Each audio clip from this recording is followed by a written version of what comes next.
Absolutely, there's immense support. There's immense support for you, Praggnanandhaa, from Sachin Tendulkar and so many other legends and champions from all across the sports are really cheering for you. And how does this really feel? We've seen that Sachin is always there rooting for you before the game, any game of yours, and even after. Today also we saw a tweet from him. How does this really feel when you get so much support, so much media glare as well? Yeah, of course, it feels really good to see that chess is getting popular. Yeah, of course, Sachin sir is one of my favorite players, and yeah, to get a tweet from him is just feels amazing. And yeah, I'm very happy that they're all following chess, and it shows that chess is getting popular. And yeah, I'm very happy in that.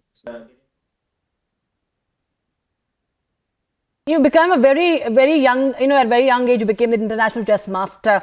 And then you went on to become a grandmaster. And now you are a finalist at the World Cup, winning the silver medal. We spoke to your coach, Mr. Ramesh, and he told us that how you have been, dodging all kinds of distractions that a teenager would face. Tell us your secret. How do you really prepare before any big match, and how do you remain focused? Yeah, I was just try to be.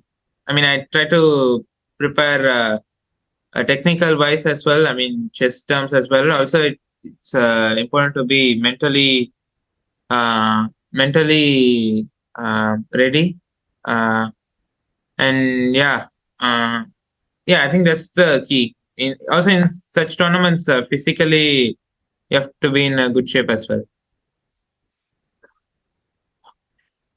Absolutely. And you, of course, just at the age of 18 are inspiring so many, including me, the way you've played all throughout. And my executive editor, Niranjan Narayanaswamy, is also joining us on the broadcast. He also has many questions for you. Niranjan, please go ahead.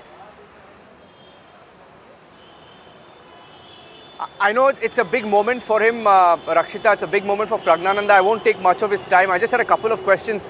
Praggnanandhaa, we watched your game very closely, heard your interviews yesterday. You sounded extremely confident. And many people talking about your calm and composure, of course. After the first, rapid round, what was going on in your head going into the second round, the decider, the must-win game? Yeah, of course, I wanted to get a game.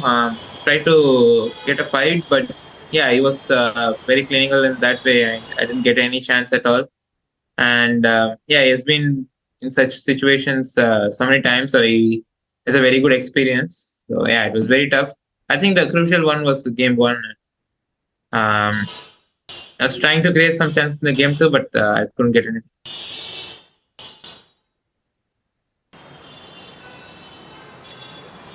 You've played Magnus Carlsen now several times now.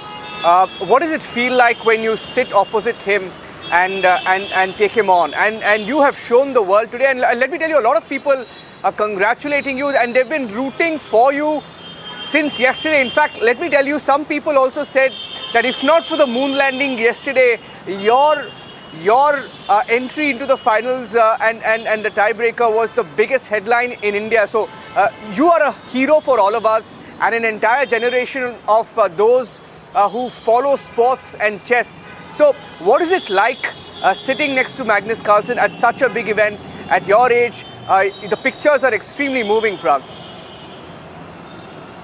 Yeah, of course, it feels good to be in finals because I didn't really expect it, and I'm also happy that I played well in terms of chess as well. And yeah, to play Magnus, it's always a pleasure, and yeah, he's the best player in the world. So whenever I get chance, I try to interact and try to learn from him. And we also were in the same team last month in Global Chess League, so I could also discuss chess with him there. Yeah, so overall, I feel like I played really well in this game. Right, Praggnanandhaa, we of course have been cheering for you, and this is a great moment of pride for us. But tell us, the game has just begun, we say at Republic TV. What would you say right now from here on? What is your next challenge? What is your next objective? What are you aiming for from here on? Yeah, of course, the candidates is the next main thing in terms of like the next big goal. And yeah, that is the key tournament to the World Championship. But I also have other strong events coming up for the next 2 months. Till November, it's kind of very tightly packed with a lot of strong tournaments. So yeah, I'm hoping to do well there as well, and then try to work for candidates. And of course, absolutely, of course, we have really high hopes from you, and we wish you all the best and congratulations once again for this big achievement that you have registered just now. Thank you so much, Praggnanandhaa, for joining us here on Republic TV. Thank you so much, Niranjan, also for joining us here. Thank you so much. It's a very big moment, and all the best to you. All right, now moving on to the other big achievement that we're celebrating, Chandrayaan, the moon landing. My colleague Prajwal Prasad spoke exclusively to ISRO Chief S. Somnath. He's given us insight on what really went behind Chandrayaan and much more. Take a listen in. You know, now we have the man of the moment, the moon man, the mission that was run by the ISRO chairman, Mr. S. Somnath. Sir, thank you for speaking to Republic Media Network. You know, those last 20 minutes of terror, it was nail-biting as well. But you were a calm composure, you were embodying that as well. What was exactly running through your mind at that point of time? See, for such missions, which are very high-risk missions, as all of you know, going to moon and landing there is not an easy task at all. Yeah. So for such missions, we do all those preparations, which has been done for Chandrayaan 2 as well. But this time, when you did for Chandrayaan 3, it is something extraordinary, I must tell you. It is not just the Chandrayaan 2, it is 4 years of hard work to understand what went wrong, then a lot of corrective actions, and it's test of hundreds of tests. And all those data we analyzed, understood, and then made modifications and improvements, and finally made the craft for the Chandrayaan 3. So once you have done so much of work and confidence has been built over a period of rigorous reviews, assessment, why you should worry about it further? It has to perform. That's how it is. Engineering is science is. So then more than that, we have taken care of any possible failures by mitigation mechanisms. In case something fails, what alternates are there? And definitely other routes are there. Algorithmically, they are redundant, and so many protections are taken on top of it. So we were really confident. Personally, I was very confident. I had no worries on it. You were giving that nod of your head when it was around 153 meters. We exactly saw that, and you seemed to be quite confident even as your team was on the edge of the seat. So how important were these two elements, that is the LH DAC camera as well as the laser Doppler velocimeter, because everybody is attributing that majority of the success of this particular mission was based on these two instruments? See, you should understand that inside there is something called inertial sensor. It contains accelerometers and rate sensors. That means rotation it can sense, or linear motion it can sense. In fact, yesterday's mission, none of these instruments were actually put to use. All those LS DAC or laser Doppler velocimeter, nothing was demanded, because the entire mission was so nominal and it was running on the inertial platform. And it can actually do the landing perfectly. All other instruments were giving additional information. Okay. So really it was not warranted, or it was not called for, because there was no anomaly on board. It was so beautiful, it was destined to land perfectly. So none of the contingencies that we have put, including instruments, were called for. Okay. So from the findings of the rover now, what does it hold, and what will it bring more for India? See, it is again a demonstration of robotic activity. Now, your robotic activity means you can control something that is moving in space. 3 lakh plus kilometers away. You are able to control it from here, how it moves, how it rows, how it does experiments, deploys, do something, get the data. It's not a small thing. Yes. So once you do that, you can do many more things in the future. How to plan robotic expeditions, how to do mining, how to do exploration of moon with better robots tomorrow. Okay. All of these are the first step of understanding how robotic expeditions can be done. And this will extend to Mars as well. Then second aspect is, of course, the specific instruments that we have put are the one which are of something of scientific interest to us, like the elemental composition and as well as the molecular composition. So we will address these two things after the data comes. So India is known for frugal engineering as well, and everybody is pointing that out too, because they were comparing it to the Luna, and we have done it at 1/3 of the cost as well. But looking at it, some of them are also stating that ISRO was also under a lot of financial constraints too. So how has the sort of support that has come in from the center, mainly in terms of funds?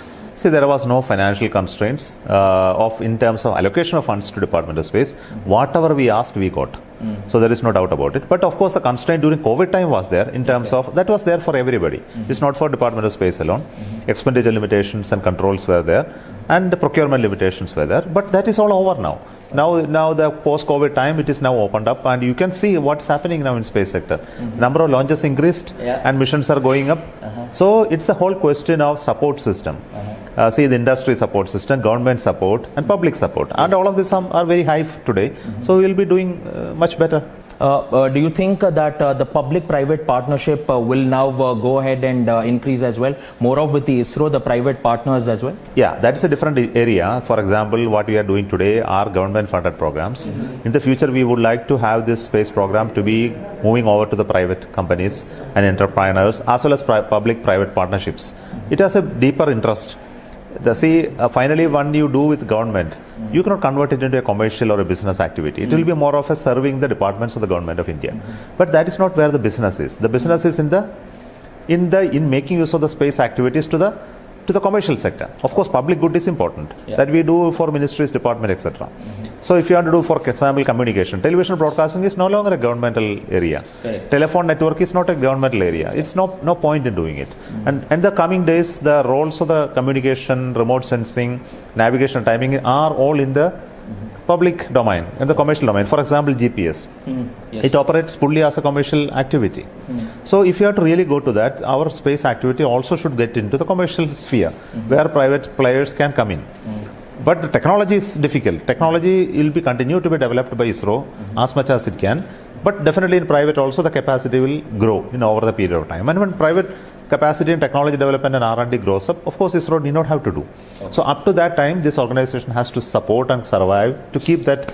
And of course, it has to do many more missions like exploratory mission, moon mission. I don't know when there will be a private company in India who will be capable of doing a moon mission to come out a commercially viable moon mission. If it happens, it's really good, isn't it? So similarly, asteroid mining and many things private companies are talking about. It may become commercially viable at some point in time. So until then, this process will continue, and slowly getting into that commercial activity of space becomes important for a nation, because it generates revenue, it generates employment, it generates larger number of companies to participate in this. So it's all that way we are looking at. So India has gone ahead and signed the Artemis record. There was an official release by the White House as well. They congratulated India for what it is being done, but they also look very optimistic that we will be sharing the entire data with them as well, so that they can also go ahead and work on the data and can improve as well, and they're looking forward to go ahead and do more missions with India too. So how open is ISRO to going ahead and sharing data at this point of time? See, both are two different things. Artemis Accord is simply a non-binding accord between US and India, and similarly US and other nations. It only says that we can work together in future exploration of moon and other planetary spaces, and there are some guidelines put in. It doesn't talk about anything else. Okay, but whatever we are going to have data sharing, etc., is continuing from even before Artemis Accord. See, we have joint science missions. The moon Chandrayaan 1 mission is an example of NASA-ISRO joint mission. There were US payloads hosted on Chandrayaan 1, and the date and the finding of the water molecules on moon was discovered by a US instrument mounted on Indian Chandrayaan 1, and an Indian instrument mounted on Indian Chandrayaan 1. So, and all science data which comes out of Chandrayaan 1, not only Chandrayaan 1, even American satellites, they give it to India free after a certain period of lock-in. So science data sharing is an integral part of the science community all across nations. So that is what we are going to do for Chandrayaan 3 as well. It has nothing to do with Artemis Accord. Lastly, before I let you go, what is the sort of message that you want to give to the entire country and the world as well? Because we are the first country to land in the south pole of the moon as well. So what is your message, sir? Our message is that being a complex mission like Chandrayaan 3, accomplishing success has been a difficult task. But a difficult task is accomplished by Indians now. Now it's a thing of great pride to us. Not that we did it in ISRO, but it's the whole country did it. It is not out of the one center alone. It's multiple centers participated, industries participated, many companies participated, academic institutions participated to create this capability. It's just beyond satellite launching and like a communication reports in satellite. It has a huge launching component. It has a satellite component. So finally, I would like to tell you, take pride in what we are doing. It's very important because the confidence that you give out by this process that we can also achieve as much as the powerful nations have achieved gives you a hope that one day you will be able to do many more things as done by others, like continuous flight of our Indians to moon, and create a vibrant technology-based economy in this country so that we can one day be very powerful. That dictates the future of the universe. And it is very important that we do that. After Chandrayaan 3, it is clearly proven that India is at least now, we are self-sufficient in the field of space as well. Speaking about the Gaganyaan as well as the Aditya mission as well. So when is the Aditya mission being formally launched off now? Is there any particular date that has been set? It has to be launched beginning of September first week because that is the only slot available. Otherwise, it will have to be done some other time. So we are working for it. And on the Gaganyaan, we are going to have some abort missions, test flight missions in the end of September or October beginning. Okay. Prime Minister Modi is coming on the 26th as well. He's had a word with you too. So we are expecting, we are hoping that he must be able to come, but then it has to be confirmed. Okay, sir. Thank you for speaking to Republic Media Network. So that was the man of the moment, Dr. S. Somnath, who has been speaking to us. Thank you for watching Republic.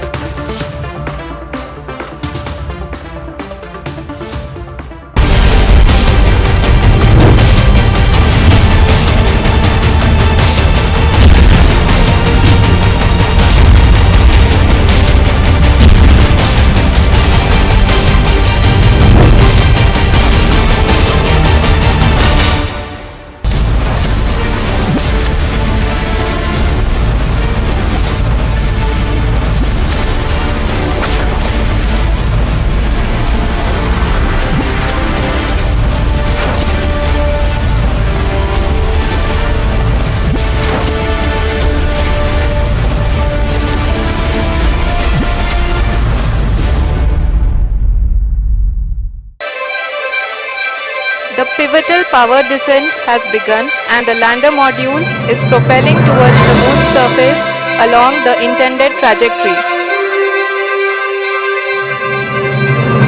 Base के एकदम करीब आ चुके हैं। हाँ, आप तालियों के गड़गड़ाहट से सुन सकते हैं कि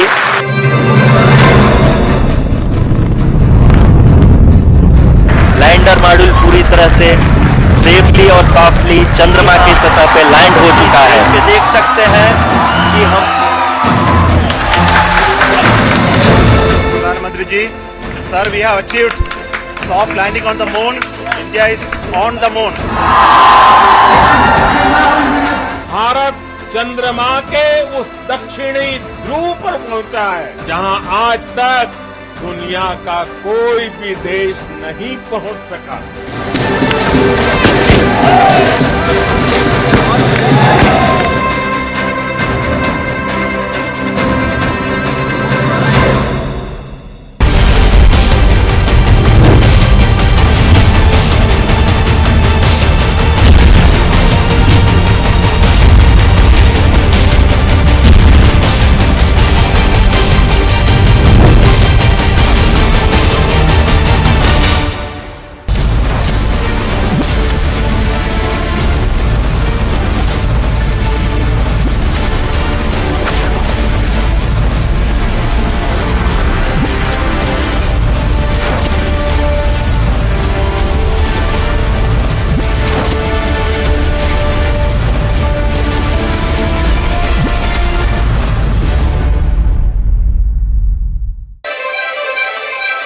The pivotal power descent has begun and the lander module is propelling towards the moon's surface along the intended trajectory. Base के एकदम करीब आ चुके हैं। हाँ, आप तालियों के गड़गड़ाहट से सुन सकते हैं कि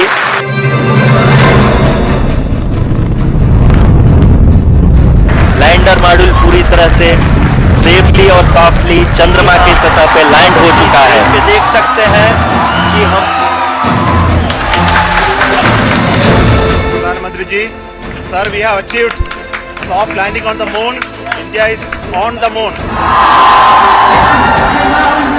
भारत चंद्रमा के उस दक्षिणी ध्रुव पर पहुंचा है जहां आज तक दुनिया का कोई भी देश नहीं पहुंच सका।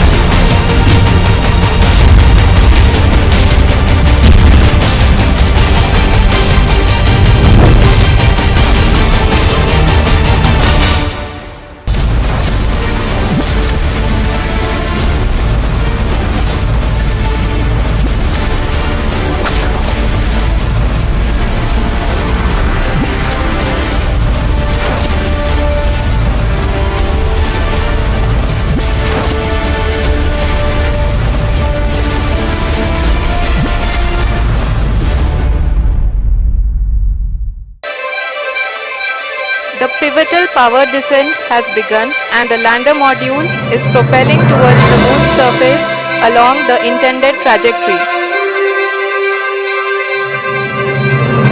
बेस के एकदम करीब आ चुके हैं। हाँ, आप तालियों के गड़गड़ाहट से सुन सकते हैं कि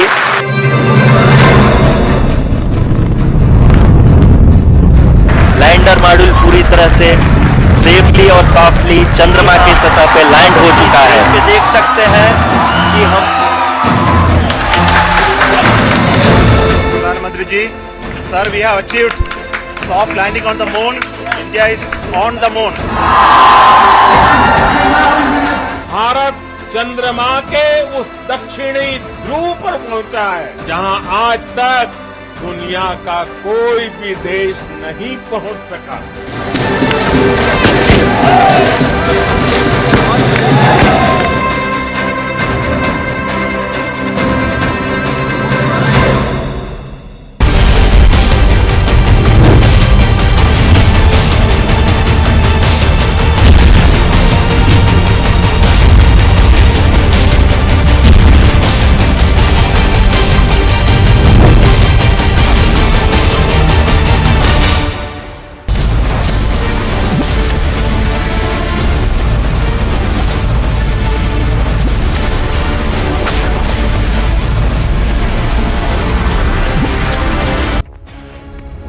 All right, we start with some breaking news coming in. This an update coming in from ISRO now. As per the latest information, all activities are on schedule and all systems are working normal. So that is the big breaking news we are getting in from ISRO. That is the update coming in that everything is working fine. That is the latest on Chandrayaan 3 mission after the successful moon landing just yesterday, just last evening. The update we are getting is that everything is under control. All the systems are working fine. They're working just fine. That is the latest we are getting right now. On your screens is the latest update, breaking developments coming in right now at this point in time. And with that, we are slipping to a short break. On the other side, news and updates continue. Stay tuned to Republic TV.